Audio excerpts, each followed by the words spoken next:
Guys, there are over 100 million drivers globally that are on the verge of being replaced by AI and robotaxis, and I just cannot believe this isn't a bigger story and people aren't talking about it. The autonomous vehicle revolution is barreling ahead faster than I think people can really appreciate, and it is, the faster it goes, the faster it's gonna go. It's gonna be exponential growth as these things start to roll out more quickly. I mean, we've talked about Tesla and Waymo start to show up just about every American city. I mean, any major American city, you can basically hop in an autonomous vehicle. It's pretty standard procedure. You go to, especially in Vegas, you go stop in Vegas and they're all over the place. New York, Tampa, Miami, these driverless cars are all over the place, and these are absolutely taking the roles that a human used to perform. But what people aren't talking about is not necessarily what's happening here in the United States, but what's happening in China. Because it is shocking how powerful and how profound these driverless cars are in China. And I think what's interesting about what's happening in China, it's not just proving out the technology or getting the approval to drive it in the city, because basically whatever the government wants, you're gonna get. But it's not just about that. The real story in China is actually seeing an ROI, and that has been one of, I think, the biggest complaints that people have when it comes to AI and this new technology is we're spending too much money, we're spending hundreds of billions of dollars, we're not getting a return, it's all smoke and mirrors, everyone's paying everyone. But I think what we're seeing now, like the theme for the first 6 months of the year was, this is the year of the AI agent, the year of the AI employee. Now we're kind of shifting into the role of the second half of the year is we're moving into AI is actually giving a positive return on investment. And that's what we're starting to see in China on these robotaxis. And I think we need to do just a brief case study on Pony.AI. Pony.AI is one of the fastest growing autonomous vehicle companies in the world, and it is hailing straight from China. They have seen their robotaxi revenue grow 691% year over year. You heard that right, 691% growth year over year for this Chinese robotaxi company. In fact, their vehicles are so safe and they've been so successful that they just announced plans to expand all over the place, not just in China in major cities, but overseas.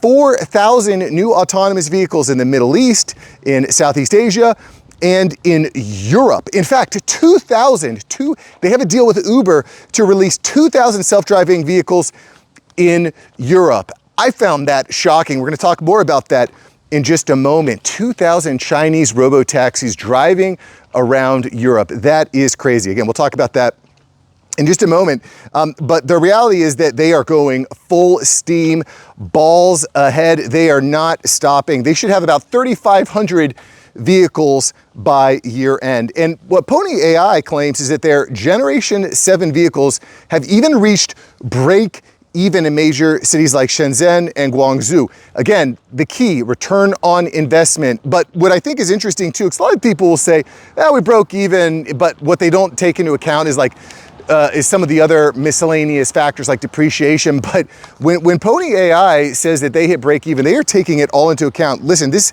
takes into account vehicle depreciation, autonomous driving hardware, electricity, maintenance, insurance, remote assistance, ground support workers, parking, network infrastructure. And again, where this is powerful is when you start to hit economies of scale.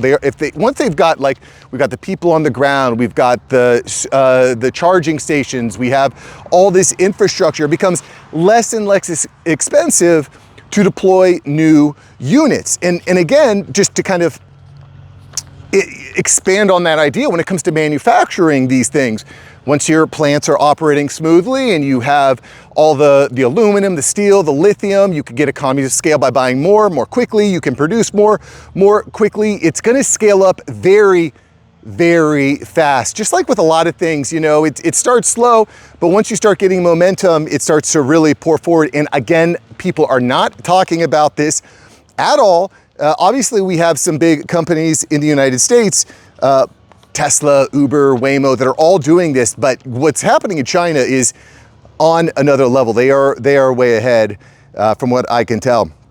But get this, the average Pony.AI robotaxi performs 23 rides per day, 23 rides per day. If you extrapolate that to 3,500 robotaxis doing 23 rides per day, that's over 80,500 daily rides. That's a lot of rides. That is a lot of rides. That is a lot of, like, how many humans would it take to perform that many rides? That's right. That's right. Those jobs that humans used to do are going to be replaced. And you know, I used to be a delivery driver. I used to deliver pizzas, and I would say I liked my job. It didn't pay very well, and I'm glad I don't do it these days. But I think a lot of people that do drive cars, they actually enjoy it. You know, get around, you're moving, you get to meet new people. Yeah, that job's not going to be there anymore. I don't know what you're going to do next, but you're not going to be driving people around, okay? And because, you know, again, it's not just Pony.AI. There's other companies. WeRide is another major Chinese robotaxi company. They're expanding, get this, into Australia, South Korea, Japan. You know, China's robotaxis are just going to be all over the world. And again, like I said, once they get their foot in the door, once they start building out, once it starts working in one city, it's going to expand very, very, very rapidly, guys. It's not going to be like, it's going to be slow at first, then before you know it, it's going to be all over the place. But it doesn't stop there, guys. These companies are not just stopping with robotaxis. Pony.AI expects to have over 1,000 autonomous heavy-duty trucks operating in China within the next couple of years. Those are big rigs, boys. Those are the trucker jobs. And I know we keep talking about this, and people are like, "Oh no, it's not going to."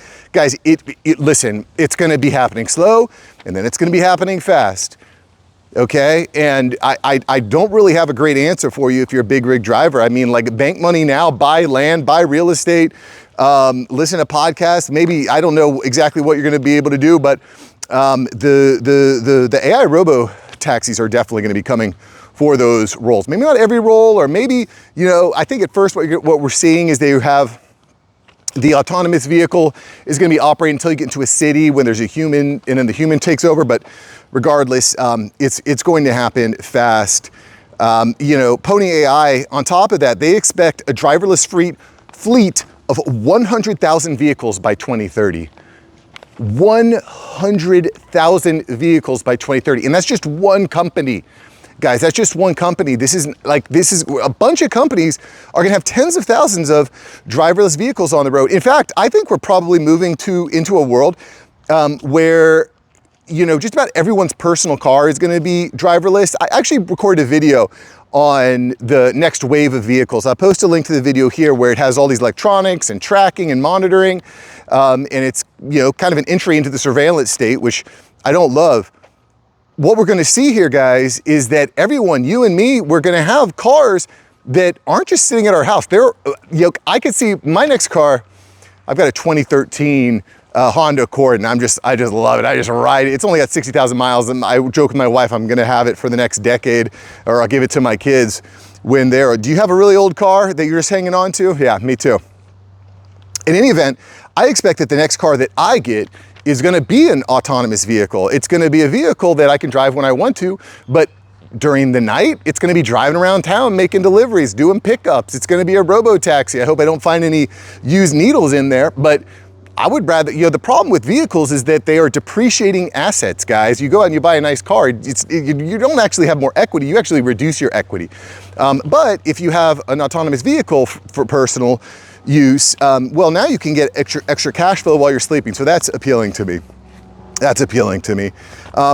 Regardless, this is, I think, a huge story. Guys are not talking about it. And I don't know anybody that's really talking about this right now. It's also worth noting that the amount of data, the amount of information that's being collected by these companies is unprecedented. I mean, they're gonna know all your movements, where you're going, where you live. They're gonna know you're gonna have all this data, which is just astronomical. And then you also have to ask the question of, well, you know, let's just say that the US and China are competitors, let's just say, okay, competitors. Maybe you could say adversaries, opponents, we don't know where things will go, but let's say we're competitors in the market. Well, you know, if China breaking into these other Western countries like Europe, like Australia, is a pretty big deal. To me, that's a pretty big threat, having all that infrastructure, all that information, all that data in these countries that are Western countries. Like, do you think that there's a problem with that? Do you think that there